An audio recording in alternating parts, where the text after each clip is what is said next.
What an eventful 3 days. So we're gonna get into the LBJ Bass Champs tournament. I'm gonna do this one. I know I've got so many tournaments I need to do videos on. I'm gonna do this one first. I'd like to give you a really good reason as to why. I don't know. I'm gonna do the Lake Fork one eventually. That one's gonna be on there.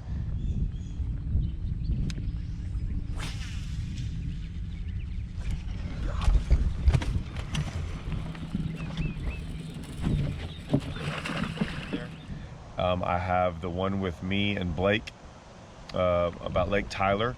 That'll be a month because I'm gonna do a whole deal on that one. That one's gonna be a cool one.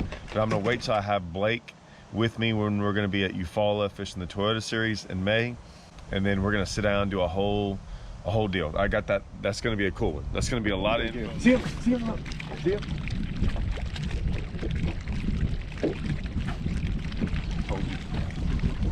Good one?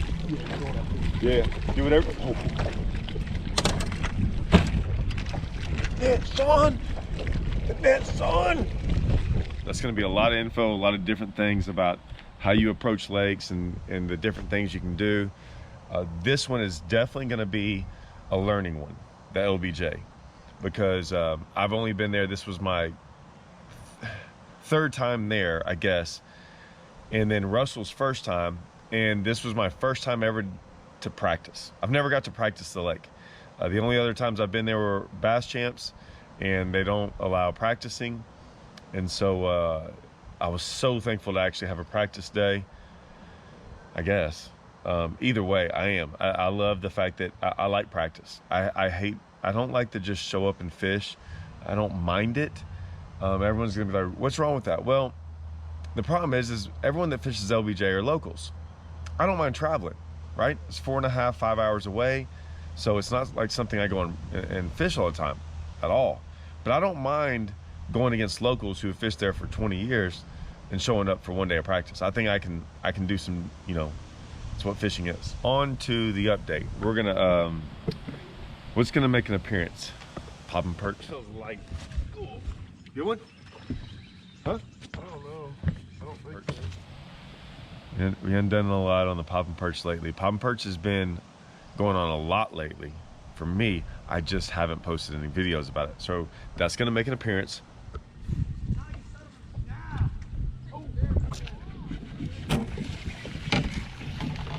For sure. Well, Skeeter did fine. That wasn't the problem. Now, it's nice and sunny. Now it's windy outside. Why? Because we had this big front come through.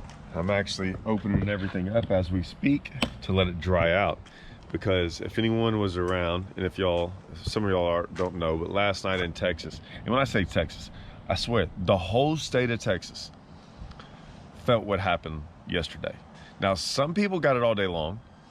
I didn't get it till while I was driving home in the evening time, and when it started to rain, it rained the whole way home, and it was bad. And I got about an hour away from home, and I had something that, this has happened before. Now, it's happened a lot on boats. It's only happened one other time while I was pulling a boat. Now, it's happened on my boat before, and I'm gonna do a whole nother video on how, you're gonna laugh at me, on how to change a tire on the boat trailer. But since my boat, it's fine. The trailer, my tires are all fine on it. I'm not gonna do that. I would have filmed it last night. It wouldn't have mattered. It was pitch black. It was on the side of the road on Highway 7 with basically no shoulder. It wasn't a blowout, but it happened within about 5 seconds. Like, I lost all air, and I mean, it got bad really, really quick. I was going up a hill, okay, and I couldn't get up the hill. I mean, I literally, there was a shoulder there, but not enough for me to get over. And so I was kind of stuck in the dark, kind of going up a hill, and it was pouring down rain. So I was a little worried about just getting hit.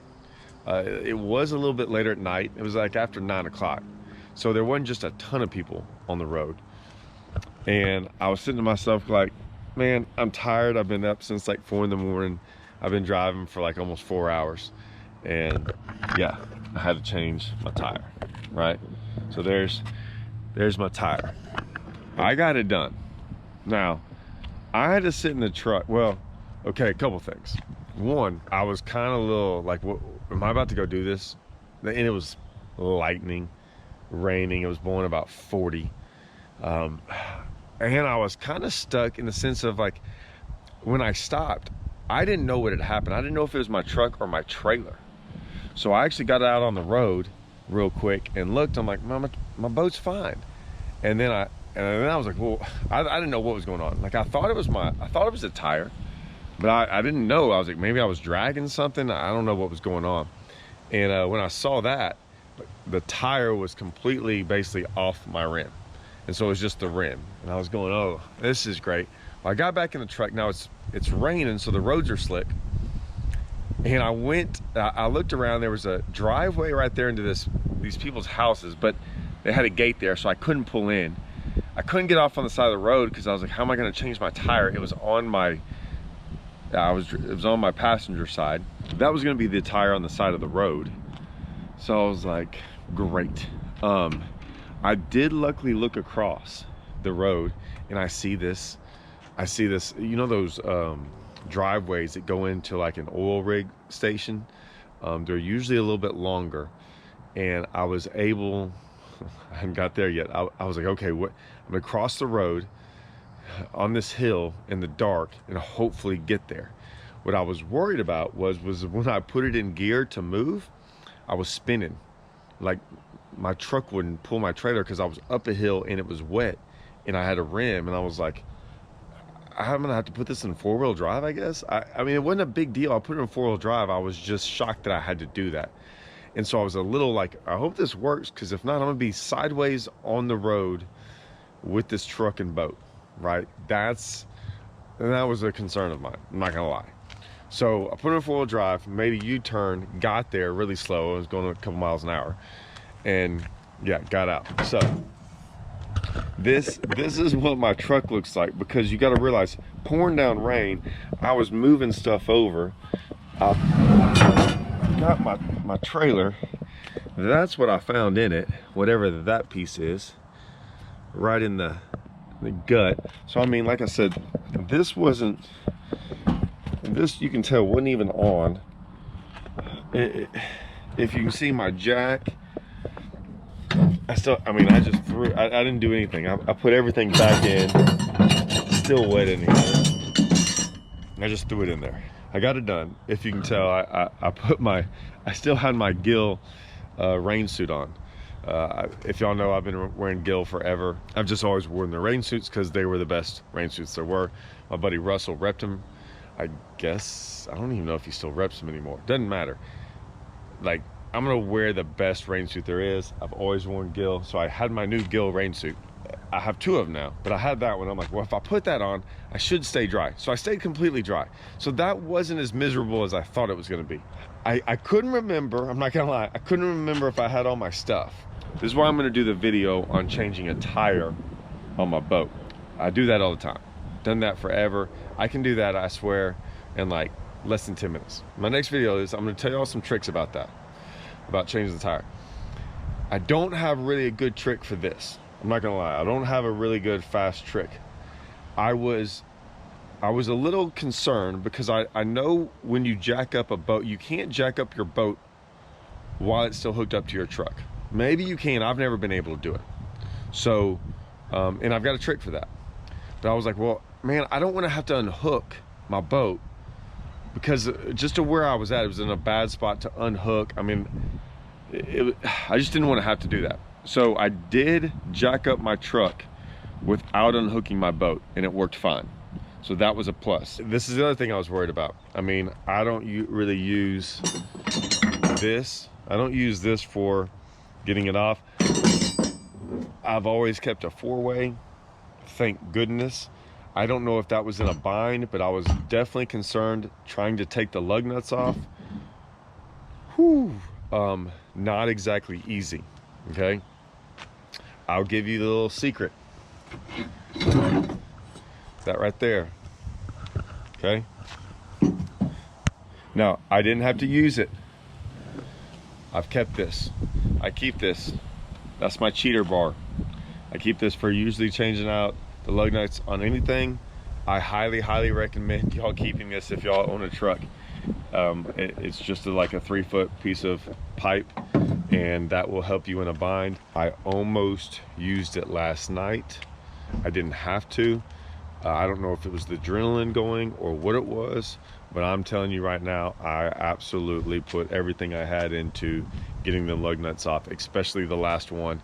I wondered if, I don't know if it was what it was, the bind, who knows. Got it all off, got it fixed, got back in. 45 minutes, not gonna lie. It took me 45 minutes to get everything done. The rain, I'd say 45 minutes from the start to when it started, because I called my wife up and was like, hey, just in case, just to let you know, because she knew when I was gonna be home. I was like, if I don't get done, if something bad happens, like, you know, like I know how to change a tire, I know all that stuff, but you just never know. I break a lug nut off, I can't get one of them off, I can't get it jacked up, the jack breaks, whatever it might be. I don't know if you're gonna have to come get the boat or what we're gonna have to do. So she was on high alert. She was all worried. She called after about 40 minutes and she got in the car to come get me. And I was like, hey, I'm like, I was outside changing everything, so I got back in, saw she called, and I was like, hey, I got it done, I'm good. Now, I'm not gonna be driving fast because I hope I did everything right, you know, when I take off again. It was not fun. I think all of us know what that's like, though. We've all been in weird, bad situations. It's not my first time. It just, you know, when it all gets done, sometimes like where it happened on the side of the road, happened to be just one little bitty spot right there to pull in. To do it, so I wasn't in this like side of the road. Like my motor, if someone went off on the shoulder a little bit, yeah, they would have clipped my motor. So it was out there hanging out a little ways. But yeah, so now I get to go to my man Randy Despino at Despino Tires. I'll see him Monday. If you don't know who that is, fisherman, fishing the MLF Invitationals. Freaking awesome dude. I get all my tires from him, so I'll be seeing him Monday. He doesn't know that yet. I will let him know, and then we got to air all this stuff out and put all this stuff back up. And oh, LBJ event, we got to check. I'll put it to you that way. We got to check, and we got to catch him in a really fun way, as always. And I'll have that out because, man, yo, popping perch hasn't been silent. I just haven't done a video on it in a while, but it made a showing for sure. I gotta clean my truck out too. All right, I got some work to do. At least it's sunny today. That's the update from LBJ. See y'all.